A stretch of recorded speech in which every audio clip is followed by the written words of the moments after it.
Hello viewers, আসসালামু আলাইকুম। J and J kitchen video YouTube চ্যানেলের পক্ষ থেকে আপনাদের সবাইকে স্বাগতম। আজকে আমি করে দেখাবো চিকেন রোল। চেষ্টা করেছি চিকেন রোলের একটা পারফেক্ট রেসিপি আপনাদের সাথে শেয়ার করার জন্য। তো চলুন দেখে নেওয়া যাক কীভাবে তৈরি করতে হয়।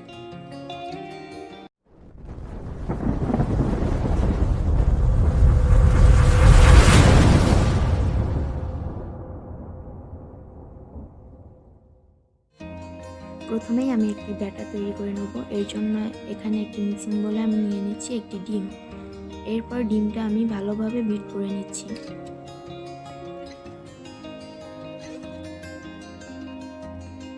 ডিমটা ভালোভাবে মিশিয়ে নেওয়ার পর এখন আমি এর মধ্যে দিয়ে দিচ্ছি 2 কাপ ময়দা। আপনারা চাইলে রিফাইন আটাটাও ব্যবহার করতে পারবেন। এখন এর মধ্যে আমি নরমাল তাপমাত্রায় পানি অ্যাড করে দিচ্ছি। পানির পরিমাণটা আমি ব্যাটারটাকে মিশিয়ে নেওয়ার পর আপনাদেরকে বলে দেব, তবে আপনারা আপনাদের প্রয়োজন অনুযায়ী যতটুকু পানি দরকার ততটুকু পানি এখানে ব্যবহার করতে পারবেন। ব্যাটারটা ভালোভাবে মিশিয়ে নিতে এখানে আমার মেজারমেন্ট কাপে 3 কাপ পানি লেগেছে, তবে আপনাদের কিন্তু কম কিংবা বেশি লাগতে পারে। এখন আমি এর মধ্যে দিয়ে দিলাম 1 টেবিল চামচ লেবুর রস। যেহেতু এই ব্যাটারটা আমরা ডিম দিয়ে তৈরি করেছি, আর এখানে কিন্তু ডিমের একটা স্মেল থেকে যাবে। অনেকেই আছেন যারা এই ধরনের রোলে ডিমের স্মেল পছন্দ করেন না, তারা এখানে লেবুর রসটা ব্যবহার করবেন। আর লেবুর রস হাতের কাছে না থাকলে না দিলেও রোলটা হবে, জাস্ট ডিমের স্মেলটা দূর করার জন্য লেবুর রসটা ব্যবহার করা। আর এখানে আমি স্বাদমতো লবণ দিয়ে ভালোভাবে মিশিয়ে নিয়েছি। আমার ব্যাটারটা হয়ে গেছে। এখন আমি 15 মিনিটের জন্য ঢাকনা দিয়ে ঢেকে ব্যাটারটা রেস্টে রেখে দেব। চিকেন রোলের জন্য আমি এখানে 250 গ্রাম চিকেন ছোট ছোট টুকরো করে কেটে নিয়েছি। এবার এর মধ্যে আমি 1 চা চামচ রসুন বাটা এবং 1 চা চামচ আদা বাটা দিয়ে দিলাম। দিয়ে দিচ্ছি 1 চা চামচ পরিমাণ জিরার গুঁড়া, লাল মরিচের গুঁড়া এবং গরম মশলার গুঁড়া। এবার এর মধ্যে আমি দিয়ে দিচ্ছি স্বাদমতো কিছুটা লবণ এবং 1 টেবিল চামচ সয়া সস। এবার সব কিছু ভালোভাবে মেখে নেব। আপনারা চাইলে মেখে ম্যারিনেট করেও রাখতে পারেন, কিন্তু আমি ম্যারিনেট করছি না। চুলায় একটি হাঁড়ি বসিয়ে আমি এর মধ্যে দিয়ে দিচ্ছি 2 টেবিল চামচ পরিমাণ রান্নার রেগুলার তেল। তেলটা গরম হয়ে যাওয়ার পর সেই চিকেনটা দিয়ে দিলাম।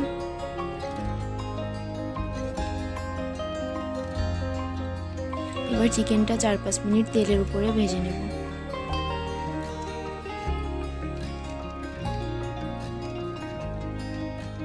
চিকেনটা 4-5 মিনিট ভেজে নেওয়ার পর এখন এর মধ্যে আমি দিয়ে দিচ্ছি 1 কাপ পেঁয়াজ কুচি এবং 2 চা চামচ কাঁচামরিচ কুচি। এই পুরটা বানানোর জন্য আমি এখানে শুধু পেঁয়াজ এবং চিকেনই ব্যবহার করছি। আপনারা চাইলে অন্যান্য ভেজিটেবলও অ্যাড করতে পারেন। পেঁয়াজটা দেওয়ার পর আমি 2-3 মিনিট হাই হিটে একটু নেড়ে চেড়ে নেব।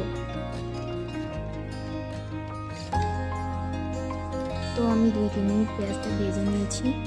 এবার আমি একটা বাটিতে নর্মাল তাপমাত্রা সামান্য একটু পানি নিয়ে এর মধ্যে 1 টেবিল চামচ পরিমাণ কর্নফ্লাওয়ার দিয়ে ভালোভাবে মিশিয়ে নিচ্ছি। কর্নফ্লাওয়ারটা ভালোভাবে মিশিয়ে নেওয়ার পর এই কর্নফ্লাওয়ার মেশানো পানিটা আমি চিকেন আর পেঁয়াজের পুরের মধ্যে দিয়ে দিলাম। দিয়ে সঙ্গে সঙ্গে অনবরত নেড়ে চেড়ে মিশিয়ে নিতে হবে। এভাবে কর্নফ্লাওয়ার দিলে পুরটার মধ্যে একটা বাইন্ডিং আসে। যেহেতু এখানে শুধু চিকেন আর পেঁয়াজ ব্যবহার করা হয়েছে, তাই এটা একটু ঝুরঝুরে অবস্থায় আছে। কর্নফ্লাওয়ার দেওয়ার পরে এটা একটা বাইন্ডিংয়ে আসে। হাতের কাছে যদি কর্নফ্লাওয়ার না থাকে সেক্ষেত্রে না দিলেও কোনো সমস্যা নেই, আর যদি থাকে তাহলে একটু দিবেন, এতে করে পুরটা একটা বাইন্ডিংয়ে আসে। আর এরই মাঝে আমি রোলের জন্য যে ব্যাটারটা বানিয়েছিলাম সেটাও সুন্দর মতো সেট হয়ে গেছে। তবে এখানে আমি রোলের জন্য শিট তৈরি করার আগে সামান্য একটু ব্যাটার অন্য একটা পাত্রে তুলে রাখছি। আর এই ব্যাটারটুকু দিয়ে আমরা পরবর্তীতে যখন রোলগুলো তৈরি করব তখন রোলগুলোকে ডিপ করে ব্রেড ক্রামে ভরিয়ে নেব। এখন আমি শিটগুলো তৈরি করে নেব। এর জন্য চুলায় একটি ফ্রাই প্যান গরম করে হালকা একটু তেল দিয়ে মুছে নিলাম। ফ্রাই প্যানটা গরম হওয়ার পর আমি এর মধ্যে একটু ব্যাটার দিয়ে দিলাম। দিয়ে হাত দিয়ে ব্যাটারটাকে স্প্রেড করে দিতে হবে।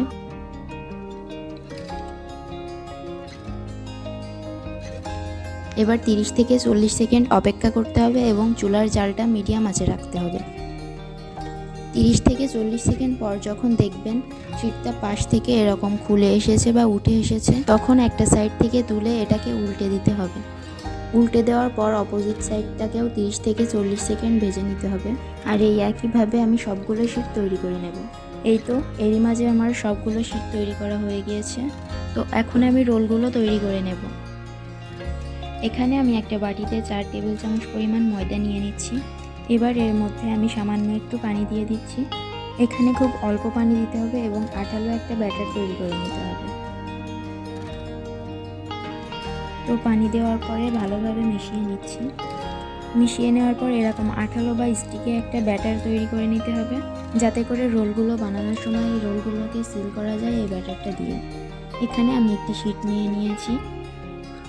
এখন এর মধ্যে আমি দিয়ে দিচ্ছি চিকেনের পুরটা, যেটা আমি আগে থেকেই রান্না করে রেখেছিলাম। পুরটা দেওয়ার পরে সাইড থেকে এভাবে কাজ করে নিতে হবে। আর আমি কাজটা কিভাবে করছি সেটা হয়তোবা আপনারা দেখে বুঝতে পারছেন। এবার আমি 2 সাইডে ময়দার মিশ্রণ লাগিয়ে ভাঁজ দিয়ে রোলের আকারে মুড়ে নেব।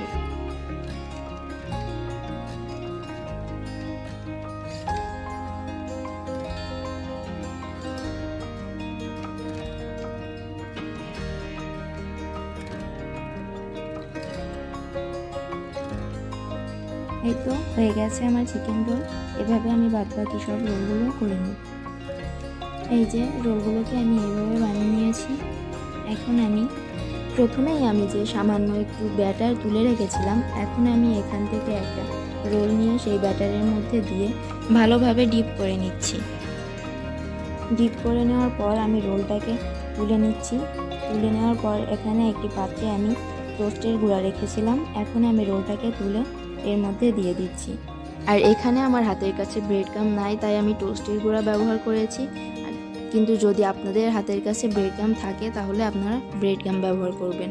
আপনাদের যার হাতের কাছে যেটা থাকবে আপনারা সেটা দিয়ে করতে পারেন। তো এভাবেই আমি প্রতিটি রোল কোট করে নেব। আমার রোলগুলো কোট করে নেওয়া হয়ে গেছে। এখন এই রোলগুলো যারা সংরক্ষণ করে খেতে চান তারা একটা এয়ারটাইট বক্সে ডিপ ফ্রিজে রেখে 1 মাস মতো সংরক্ষণ করে খেতে পারেন। রোলগুলো ভাজার জন্য আমি চুলায় বেশ কিছুটা তেল গরম করতে দিয়েছি। তেলটা গরম হওয়ার পর এখন আমি রোলগুলো একে একে তেলের ভিতরে ছেড়ে দিচ্ছি।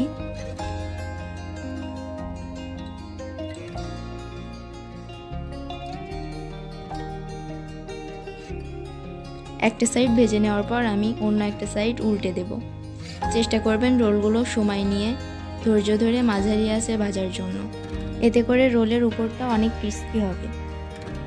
আর এটা যদি আপনারা নরম থাকা অবস্থায় উল্টাতে যান তাহলে কিন্তু রোলের উপরের ব্রেড ক্রাম্বটা খুলে আসবে। তো এ পর্যায়ে আমার রোলগুলো ভাজা হয়ে গেছে।